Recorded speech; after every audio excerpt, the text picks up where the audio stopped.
Sarah had learned one rule above all others: never be noticed. She had practiced it for 7 years. She kept her voice soft, her steps quiet, and her eyes down whenever an alpha walked past. She wore plain gray clothing, did her work without complaint, and made sure she was always the last to speak and the first to leave. She was just another Omega in the eastern compound of the Iron Veil Pack, forgettable, unremarkable, and exactly the way she needed to be. Every morning, she stood in the courtyard with the other Omegas and waited for the daily task list to be called out. She cleaned the meeting halls, restocked the storage rooms, and delivered messages between the compound buildings. It was small work, invisible work. She was good at it, not because she lacked ability, but because she had chosen this life the way a person chooses to walk in shadows rather than light. Nobody asked where she came from. Nobody looked too closely. In a pack as large as Iron Veil, there were hundreds of wolves without strong family connections, without notable bloodlines, without anything to offer except labor. She blended in easily. That had always been the plan. What she had not planned for was Alpha King Kale Dravith visiting the eastern compound on a cold Tuesday morning with no warning at all. She heard the gate open before she saw him. The energy in the courtyard changed immediately. Wolves straightened their backs, lowered their eyes, and pressed slightly toward the walls, creating a wide, clear path without anyone giving the order. That was what real power felt like. People moved before they even thought about it. Kale walked in with 4 guards and his beta, a broad-shouldered wolf named Dex, who always carried a small gray notebook and an expression that suggested he found most things disappointing. Kale himself said nothing at first. He moved through the space with the kind of calm that came not from ease, but from total control. The kind of person who had never needed to rush because the world adjusted to his pace. Sarah kept her head down and continued folding a stack of linen near the far wall. She breathed slowly, steady. She let her wolf settle inside her like still water, smooth on the surface, giving nothing away. She felt the moment his gaze swept the courtyard. She did not look up. She counted the folds in the linen, 1, 2, 3, and kept her hands moving. But she felt something, faint and strange, like the distant sound of thunder when the sky still looks clear. She pushed it away. He left 30 minutes later. She exhaled. 3 days after that, the transfer orders came. 12 Omegas were being reassigned to the central stronghold to assist with preparations for an upcoming council summit. Sarah's name was on the list. She read it twice. She considered her options. She had none. Refusing a transfer order in Iron Veil was not something low-ranked wolves did unless they wanted to be investigated, and investigation was the last thing she needed. She packed the few things she owned into a single bag and rode the transport vehicle to the stronghold in silence. The central stronghold was enormous compared to the eastern compound. It had high stone walls, long corridors with dark wood floors, and a level of quiet that felt enforced rather than natural. Everything here ran on precision. Meals arrived at the same time every day. Guard shifts changed without a sound. Even the other staff moved through the building like they had been told exactly how much space they were allowed to take up. Sarah fit in immediately. She was good at being exactly as small as the room required. The problem was Kale. At the eastern compound, she had seen him for 30 minutes. Here, he was simply present. In the corridors, in the training grounds visible from the kitchen windows, at the head of the long table in the east dining hall, where senior wolves took their evening meals. She did not speak to him. She had no reason to. But the stronghold was not large enough to make him invisible, and every time she turned a corner and found him there, that strange faint sensation returned. Quiet and persistent, like a sound just below hearing. She ignored it. She was very good at ignoring things. Dex, however, was harder to ignore. He noticed her on the 3rd day, not in any dramatic way. He simply looked at her for a moment longer than the other staff when she delivered a folder of documents to the planning room. She felt his attention the way prey feels a shadow pass overhead.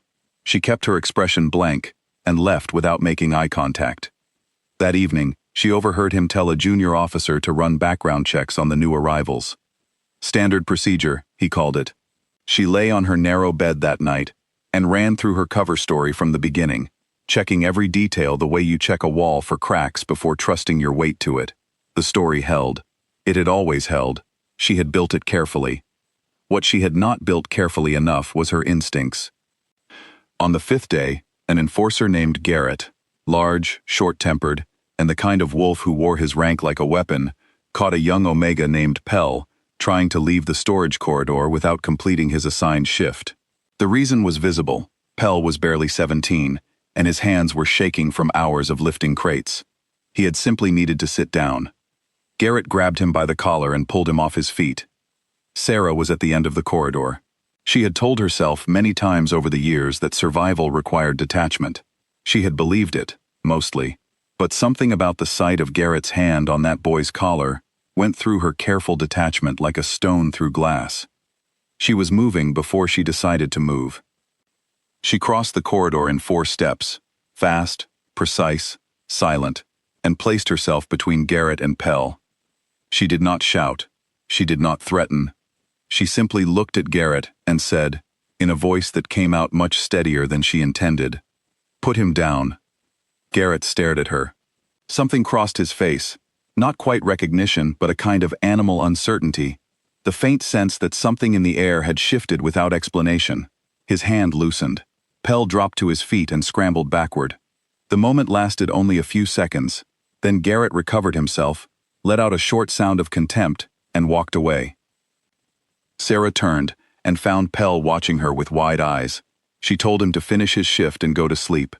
Then she walked back to her room and sat on the edge of her bed and pressed her hands flat against her knees until they stopped moving. She had covered it badly, she knew that. She knew it more clearly the following evening, when Cale found her alone in the equipment corridor near the lower storeroom. He was not looking for her, or if he was, he gave no sign of it. He simply appeared at the corridor entrance and walked toward her, and she stood very still and waited. He stopped a few feet away. He looked at her for a long moment, not aggressively, not with suspicion, with the particular attention of someone who has been watching something and finally decided to say what they see. "You bow like someone who was never taught to," he said. She said nothing. There was nothing safe to say. He studied her a moment longer, then turned and walked back the way he came. That night, she began planning quietly to request a transfer back to the Eastern compound. She told herself it was sensible. She told herself she had managed for 7 years, and she could manage the rest of her life this way. Just move again. Become someone else again. Keep the silence that had kept her safe. She did not get the chance. 3 days later, a group of wolves arrived at the stronghold, 7 of them, from no pack she recognized, carrying travel papers that Dex immediately identified as forged. They moved through the outer gate during a shift change, which meant either planning or inside information. They spread through the lower hall before the alarm was raised. Sarah was in the corridor above when she heard the commotion below. She moved to the railing and looked down. One of the intruders had hold of a staff member, a woman named Calla, who worked in the kitchens and had shown Sarah where the extra blankets were kept on her first night. The intruder was holding her still and speaking loudly. He was demanding that the Alpha King produce what he called the rightful heir of the Ashvale line, or he would send a signal that would expose the stronghold's location to 3 separate enemy factions within minutes. Sarah stared down at the scene below. She heard the name. She felt it settle in the room like a key turning in a lock that she had kept sealed for 7 years. She did not make a choice. That was the strange part she would think about later. She did not decide anything. Her body simply moved, and her wolf came forward, not in stages, not carefully, but completely, and all at once, the way a tide comes in when you have been holding it back with your hands for a very long time. She walked down the stairs and into the hall. She did not say anything. She did not have to. The pressure in the room changed the moment she stepped off the last stair. It was not something that could be seen. It was something felt, deep in the part of every wolf that exists below thought and language. The intruder's hand fell away from Calla's arm. The other 6 intruders went still. And then, starting at the edges of the room and moving inward like a wave, every wolf in the hall went to one knee. Not because anyone ordered them to, not because they were afraid of being punished if they did not. Their wolves simply recognized what had entered the room and responded the only way they knew how. Cale did not kneel. He stood at the far end of the hall and watched her cross the room, and his expression was impossible to read, and he did not move at all until she stopped a few feet away from him. Then he took one slow step forward. His eyes moved across her face the way someone looks at a thing they have been trying to name for weeks and have finally found the word for. From the corridor entrance, an old voice spoke. Elder Merrin had been the keeper of bloodlines for the Ironvale Pack for 4 decades. She was small and white-haired and walked with 2 canes, and she moved into the room now with a steadiness that made the canes seem more ceremonial than necessary. Her name, Elder Merrin said, to the room and to no one in particular, is Sarah Ashvale, last of the Ashvale line, the bloodline that held these northern lands for 300 years before your king's throne existed. The silence that followed was the kind that has weight. Sarah stood in the center of it. She did not lower her eyes. She did not explain herself, or apologize, or offer anything except her presence, which she had been withholding for 7 years, and was now, apparently, done withholding. Cale looked at her for a long moment. Then he said, quietly, so that only she could hear, the fire. It was not a question. He had already pieced it together. The fire, she confirmed. He nodded once. He turned to his guards and gave a short series of instructions. The intruders were to be held. Elder Merrin was to be given a room for the night, and the hall was to be cleared. Everyone moved. Nobody argued. Later, much later, when the stronghold had settled and the corridors had gone quiet, he came to the small room where she had been waiting and sat across from her at the plain table near the window. He did not bring guards. He brought 2 cups of tea, which she had not expected.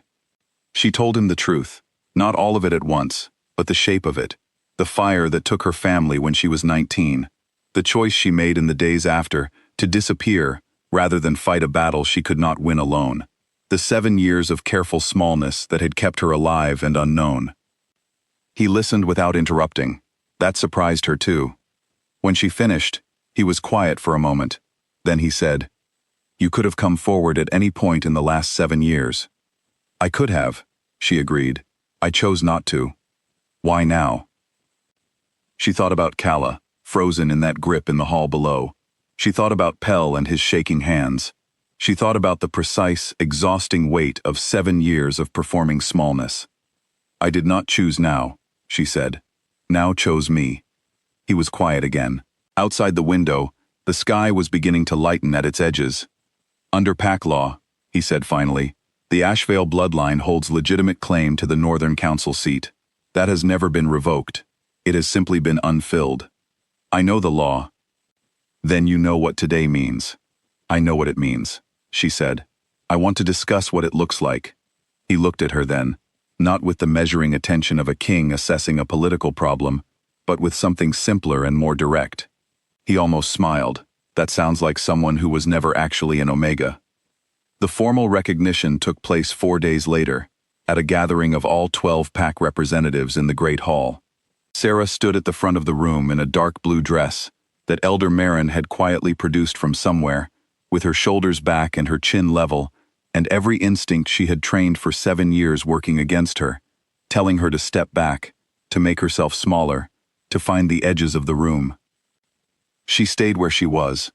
The herald spoke her name and her bloodline, and the sound of it filled the hall, her real name, the one she had not heard spoken aloud in 7 years. There was a moment of complete silence. Then, slowly and without instruction, the wolves in the room bowed. Cale stood beside her, not slightly in front, not positioned to suggest authority over her, beside her, the way 2 people stand when they have agreed on something. Afterward, when the formalities were done, and the hall had begun to fill with conversation, she heard him say quietly to Dex, "She was never hidden. We just were not looking." Dex glanced at her across the room, then back at Cale, and wrote something in his small gray notebook without comment. Sarah accepted a cup of tea from a passing staff member, turned to face the room full of wolves, who now knew her name, and stood in it without flinching. Not because she was fearless, but because she had carried this name in silence for 7 years, and she found, now that it was finally in the open, that it fit her just as well as it always had. It had simply been waiting for her to stop hiding it.